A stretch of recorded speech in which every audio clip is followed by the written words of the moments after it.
Lepo pozdravljeni in dobrodošli v mojem knjižnem kotičku. Tokrat nas čaka nekoliko drugačna, a čudovita pravljica. Pravljica, ki ni le zgodba, ampak nam predstavi svet skozi oči mnogih otrok, pa tudi odraslih, ki se vsak dan srečujejo z izzivi pri branju in pisanju. Namreč s pomočjo dečka po imenu Samo bomo spoznali motnjo branja, pisanja in računanja, imenovano disleksija.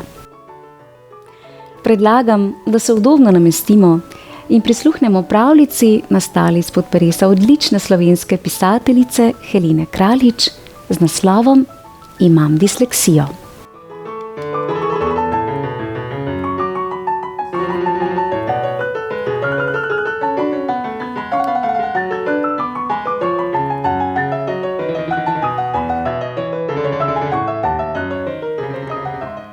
Ime mi je Samo.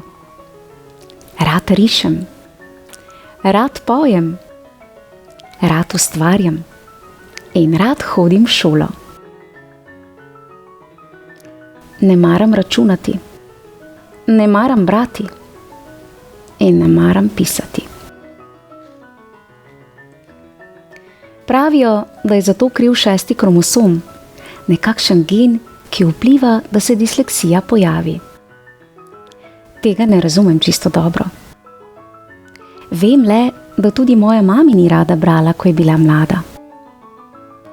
Prav tako kot jaz, ima disleksijo.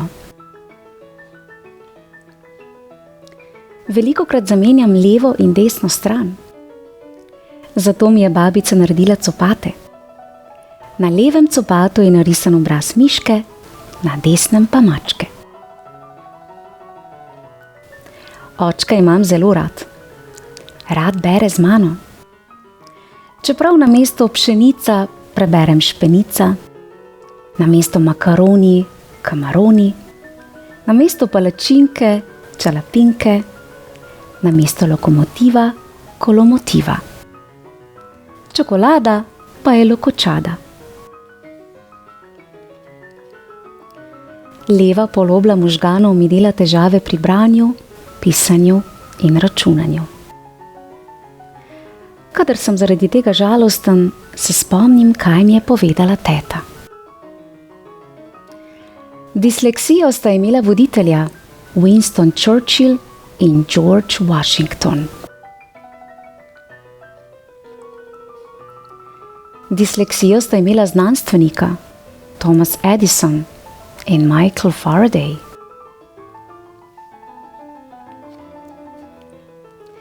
Disleksijo sta imela pisatelja Walt Disney in Hans Christian Andersen.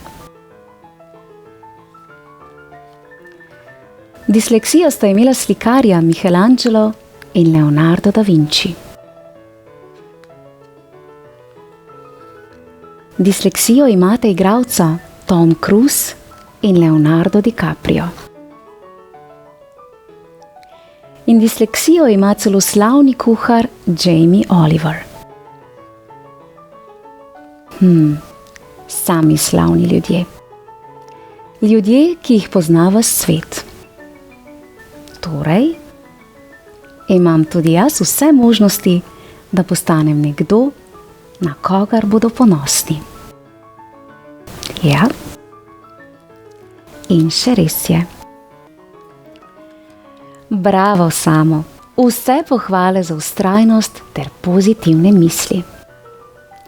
Prav gotovo bodo vsi ponosni nate in tudi na vse ostale, ki se srečujejo s težavo branja, pisanja in računanja. Res je pomembno, da verjamemo vase in da nas drugi pri tem razumejo ter podpirajo. Vsakdo izmed nas ima svojo moč, četudi ta ni vedno vidna na prvi pogled. V mojem knjižnem kotičku pa lahko prisluhnete še pravljici z naslovom Imam Downov sindrom, ki prav tako približa vpogled v življenje čudovitih otrok z Downovim sindromom. prijazno vabljeni k poslušanju. Lepo se imejte, bodite strpni, ter se kmalu spet poslušamo. Pošiljam vam pravličen pozdravček v družbi dečka Sama. Čau!